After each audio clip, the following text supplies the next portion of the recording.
Hi everyone! Today we've got a fascinating topic to explore. We're gonna be looking at the latest science of learning and especially how we can increase the rate and depth of learning if we are over 25.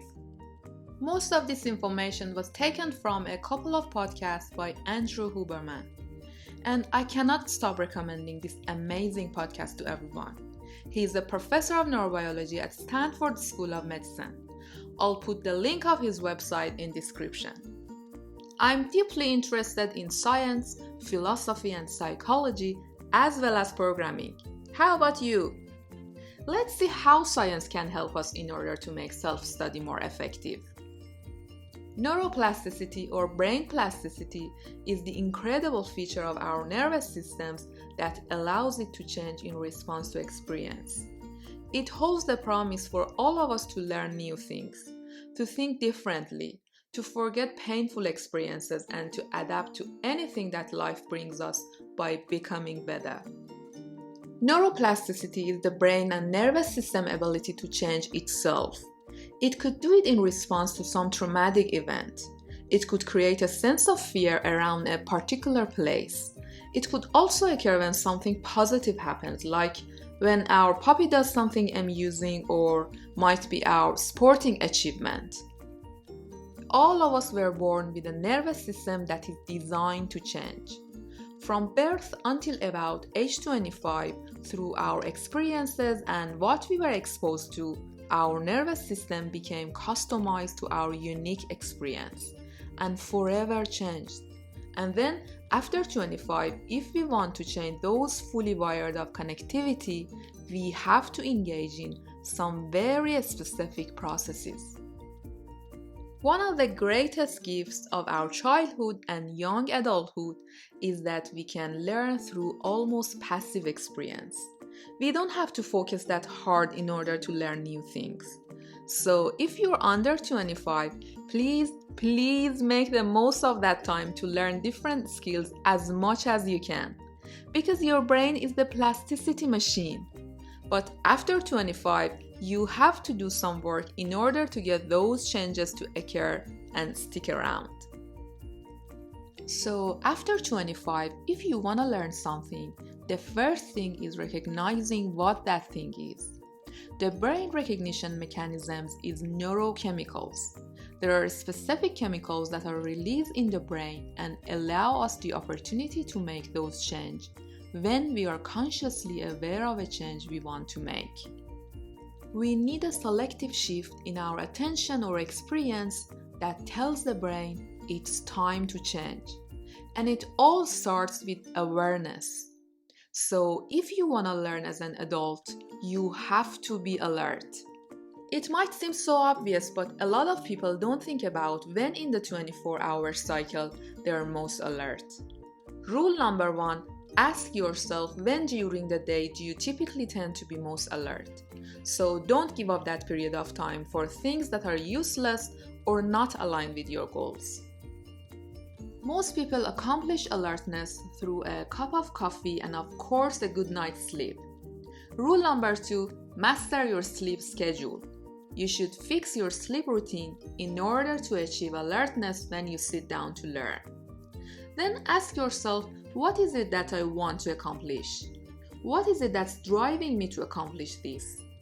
Then come up with 2 or 3 mental tricks motivation in order to ensure alertness, energy, and attention for the task.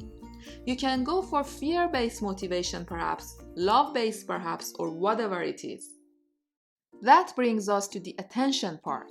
So we need chemical to release and act as a spotlight of attention. The point is you should increase the level of your focus. Rule number 3, find a way to ditch your smartphones when you sit down to learn, because those are disturbing your brains and making us unable to concentrate. As mental focus in the brain is anchored to our visual system, the key is to learn how to focus better visually to access neuroplasticity. Rule number 4, if you have a hard time focusing your mind for sake of reading or listening, first of all, you need to practice focusing your visual system, because it's hard to control the mind with the mind. This works best if you practice focusing at the precise distance from the work that you intend to do. In our case, it's our computer screen and the subject we will learn, or might be even the icon of a software we're gonna work with.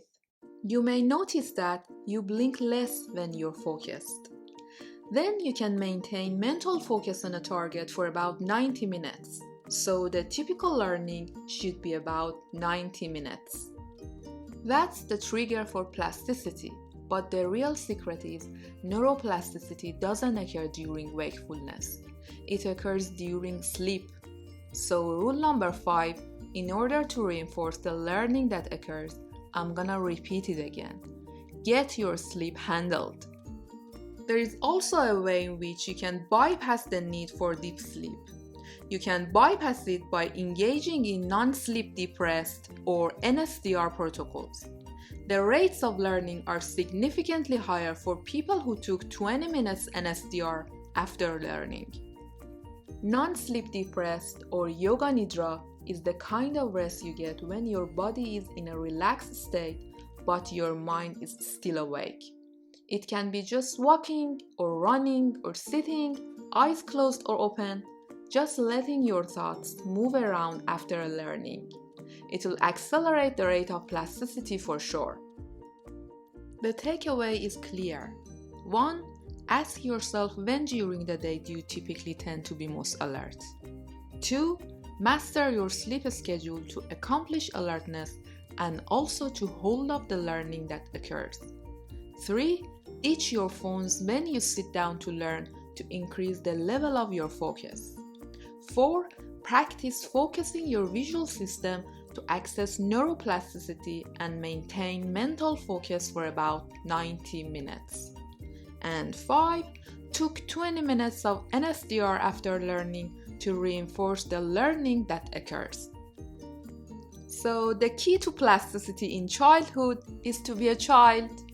The key to plasticity in adulthood is to engage alertness, engage focus, and then to engage non-sleep deep rest and typical sleep. There are also some other practices that allow us to engage in plasticity that don't involve an intense focus. We will talk about them later. So if you have not yet subscribed to the Smart Teacher channel, please hit that subscribe button and never miss the videos. And if you enjoyed this video, please don't forget to comment your feedback, leave a like, and share this with your community. Thank you so much for watching. I'll see you soon.